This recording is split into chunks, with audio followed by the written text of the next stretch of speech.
एक बार क्या हुआ कि जया विजया माता पार्वती को स्नान करा रही थी, तो भोले बाबा आए और भैया नंदी बैठे थे दरवाजे में। तो नंदी कहते बाहर मत जाइए। तो भोले बाबा कहते मेरा ही गण और मुझे ही मना कर रहा है, हमारे ही गणों और हमको ही मना कर रहे हो, खुद की बिल्ली और खुद पे ही म्याऊं। हमारे ब्रज में एक कहावत कहते मेरी बिल्ली और मुझको ही म्याऊं। किसी बिल्ली को पालो म्याऊं दूसरे के लिए करे, बोले हमको ही म्याऊं कर रही है। तो भोले बाबा कहते हैं हमारे ही गण और हमको ही मना कर रहे हो अंदर जाने से, हटिए, चलिए दूर हटिए। और हटा करके मेरे भोलेनाथ अंदर चले गए। तो जैसे माता पार्वती को स्नान करते मेरे नाथ ने देखा तो भैया लौट के चले आए। तो जया विजया ने की बात और सत्य हो गई। अब लगी कान भरने माता पार्वती के। बोले देखिए हमने कहा था ना कि अपना एक गण होना चाहिए पर्सनल वाला। कौन सा वाला? ये सारे गण खैर हैं तो अपने ही, लेकिन ये भोलेनाथ के गण हैं, अपने नहीं है। अपना होना चाहिए एकदम पर्सनल, जो केवल और केवल अपना हो। ये अपना पर्सनल नहीं है। माता पार्वती को बात जम गई। बोले बात तो तुम सही कह रही हो, अपना गण होना चाहिए। बोले फिर क्या करें? तो एक बार क्या हुआ कि माता पार्वती को जो उनकी सखियां थी जया और विजया, ये पहले से थी, हिमांचल रानी के घर से हैं दोनों सखियां जया विजया। जब इनका विवाह नहीं हुआ था मैना रानी के यहाँ थी, तब भी यही सखियां थी, दासियां थी। और यही सखियां जब आज विवाह हो गए तो यहां आ गई। इनके नाम याद करिए, जया और विजया। रात्रि में नींद ना आती हो तो जया विजया का नाम लेकर के सोया करिए, जया और विजया। ये माता पार्वती की विशेष दासी हैं, विशेष सखियां हैं। तो कहती हैं एक गण अपना बना लिया जाए पर्सनल। तो माता पार्वती ने क्या किया कि जो उनको रगड़ के स्नान करा रही थी उससे जो मल निकला, क्या निकला? मल। उसी मल से माता पार्वती ने क्या किया भैया? बना दिया है धीरे धीरे गणेश जी। क्या बनाए हैं? विचार्येति चसा देवी बपुसो मल संभवम पुरुषम निर्ममौ सातु सर्व लक्षण संयुतम। किससे बनाया? बपुसो मल सम, अपने मल से गणेश जी को बना दिया और सारे लक्षणों से उनको संयुक्त कर दिया। किसको? गणेश जी को। अब जरा सुनिए, कथा सुनिए ना। ये आपने महालक्ष्मी, महासरस्वती, महापार्वती, तीन व्रत होते हैं, संसान सप्तमी और महालक्ष्मी और तीजा का व्रत माताएं रखती हैं। तीज का, तीजा होता है ना, तीजा जिसमें संतान सप्तमी का व्रत आता है, महालक्ष्मी का व्रत आता है। तो उसमें एक कथा सुनाई जाती है, हाथी बनाया जाता है, उसमें हाथी की पूजा की जाती है।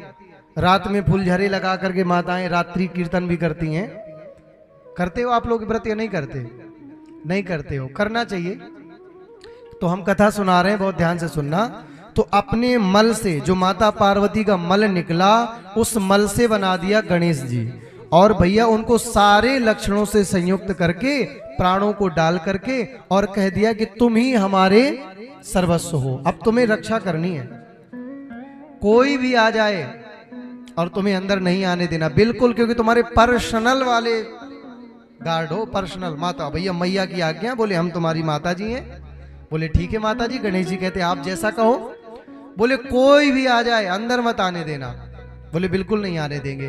तो गणेश जी महाराज बैठ गए पहरेदारी करने। क्या ले लिया? लठा, एक लठ लेकर के बैठ गए। अब एक बार भोलेनाथ को कोई अर्जेंट काम पड़ गया तो भोलेनाथ घर आए तो कहते हाँ जी श्रीमान जी, कौन है? बोले आप कौन है?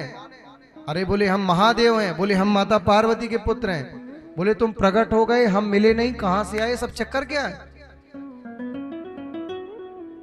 माता पार्वती के तुम पुत्र बताते हो, पिता तुम्हारे हमें, हम आए नहीं। कार्तिकेय का तो समझ आता, तुम कहां से आए श्रीमान जी? गणेश जी ने और लठा लगा दिया। बोले हमें नहीं पता, तुम अंदर नहीं जाओगे। भोलेनाथ का माथा खराब। बोले आप खुद, फिर वही बात आ गई। बोली हमारे घर में, हमारे बंगले में हमको ही जाने को रोका जा रहा है। अरे देवता तुम हो कौन? बोले हमारा नाम गणेश। गणेश जी तो थे ही बुद्धिमान। बोले हम नहीं जानते तीन तूफान, हमें अंदर से आदेश है, मैया ने कहा है कि अंदर तुम नहीं जाओगे। देखो गणेश जी की कथा सुनते कोई सोना नहीं चाहिए। सो तो नहीं रहे हो आप लोग? महादेव, हर हर महादेव। गणेश जी कहते हैं भैया तुम ये कर क्या रहे हो, हमने जब बता दिया आप अंदर नहीं जाएंगे तो आप नहीं जाएंगे, माता जी का आदेश नहीं है। अरे बोले तेरी मैया के हम कौन है तुझे पता है? बोले चाहे आप जो हो मिनिस्टर बने रहिए। मैया ने कहा कोई भी आ जाए अंदर नहीं जाओगे। लड़ गए गणेश जी, पिताजी अंदर नहीं जाएंगे। अब वो अपना त्रिशूल लगा रहे हैं, गणेश जी अपनी लाठी लगा रहे हैं, अंदर नहीं जाएंगे आप। और क्या हुआ कि गणेश जी का जो लठा लिए थे वो भोलेनाथ के ऊपर छूट गया। अब जब पहले प्रहार हो गया गणेश जी का, कोई पिता अपने पुत्र को नहीं मारता, तो भैया भोलेनाथ को बड़ी क्रोध आई। बोले कौन है ये हमारे घर में? अरे भैया पत्नी के पास पति का जाने का अधिकार तो होता है, अब मेरी पत्नी के पास मुझे नहीं जाने दिया जा रहा है। भोलेनाथ को आई गुस्सा, त्रिशूल लिया और गणेश जी की गर्दन साफ। और जैसे भोलेनाथ अंदर गए, माता पार्वती को बताया कि किसको दरवाजे पर बैठा रखा, कौन है ये? तो माता पार्वती कहती हाँ हाँ क्या हुआ, मेरा द्वारपाल है, पर्सनल है, मेरा पर्सनल मंत्री है, पर्सनल गण है मेरा। जय विजय बोली हाँ हाँ बहुत अच्छे हैं हमारे गण। इतने में भोलेनाथ ने बताया कि अरे तुम्हारे गण का तो आज हमने सुपड़ा साफ कर दिया।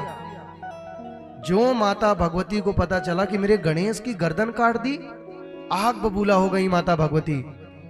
खरी खोटी कहने लगी मुझे नहीं पता, आपको पता था मैंने अपने मल से बनाया है गणेश को, और गणेश की उत्पत्ति मैंने भगवती शिवा ने की है। खूब भैया वार्तालाप होने लग गई। इतना क्रोध दिखा भोलेनाथ को माता भगवती का पहली बार। अब भैया सच्चा क्रोध, अगर किसी माँ के बालक को एक थप्पड़ मार दिया जाए तो मैया कितनी क्रोधित हो जाती है, पूरे खानदान से लड़ाई कर लेगी। पति को एक छोटा कह दो तो नहीं बोलेगी, ठीक है आज तुमने ही स्वागत कर दिया, मुझे करना था तुम ही ने कर दिया। लेकिन अपने बच्चे पे यदि बात आ जाए तो मैया बर्दाश्त माता जी कर पाती हैं क्या? नहीं कर पाती हैं। पति पे करेंगी लेकिन बच्चों पे नहीं कर पाती। आग बबूला हो गई। भोलेनाथ कहते हैं शिवा भगवती शांत शांत शांत, एक प्रार्थना हमारी भी सुनिए, हम आपके बालक को जीवित करके देंगे आपको। बोले जीवित नहीं, मुझे वही सिर चाहिए जो तुमने काटा, वैसा ही मेरा बालक चाहिए, वैसा ही। अब भोलेनाथ थे, बोले अब वो वाला सिर तो नहीं लगा सकता, उसको तो मैं अब जीवित नहीं कर सकता, लेकिन मैं आपके पुत्र को सर लगा करके दूंगा। अपने गणों को भेजा, बोले जाओ फला फला जंगल में जो हाथी हैं वो अपने हाथियों के करवट करके सो रहे हैं। एक हथनी और हाथी अपने छोटे छोटे हाथियों को करवट दे करके सो रही हैं, पीठ करके, करवट समझते हो ना, पीठ दे करके। तो तुम जाओ और उस हाथी की सूंड काट करके ले आओ। अब क्या भैया भोलेनाथ ने उस हाथी की सूंड काट के इनको जीवित कर दिया? भोलेनाथ कहते हैं इन सारे जगत चराचर को तो मैंने बनाया, इनको तो मैं जीवंत कर दूंगा, लेकिन आज भगवती का क्रोध तब तक शांत नहीं होगा जब तक मैं गणेश को जीवित नहीं करूंगा। तो वो गणेश हाथी का सिर लाया गया और गणेश जी को जब लगाया और जब मैया ने दर्शन किया तब उनके सांत्वना आई। बोले बोलो गणपति महाराज की जय।